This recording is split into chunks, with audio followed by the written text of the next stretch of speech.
Au jardin, outre son aspect décoratif, le hou peut servir à constituer des haies semi-défensives et de petites branches de houx disposées sur les semis permettent de les protéger des oiseaux. Le bois de houx est dense et dur. Il a été traditionnellement utilisé pour fabriquer des outils, des manches de hache et même des cannes. Il est aussi recherché pour la marqueterie et le tournage d'objets précieux. Les pièces blanches de jeux d'échecs étaient parfois réalisées dans ce bois. Et c'est aussi le bois dont est tirée la baguette magique de Harry Potter. En juillet, on fabriquait la glu avec la seconde écorce du hou, l'écorce verte, cette substance visqueuse utilisée pour piéger les oiseaux. Après l'avoir récoltée, on la faisait bouillir, puis on la pilait et on la laissait fermenter quelques semaines avant de pouvoir l'utiliser. Pour rappel, la chasse à la glu est une pratique interdite et illégale.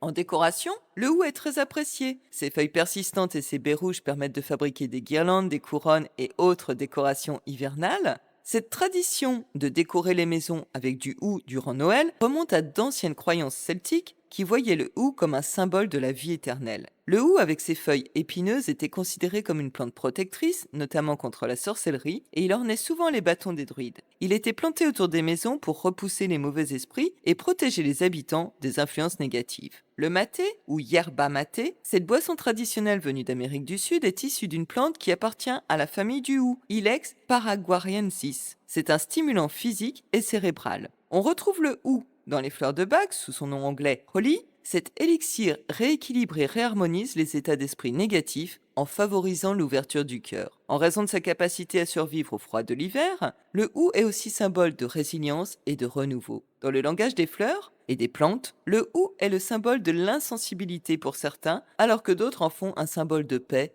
et de prospérité. Bref,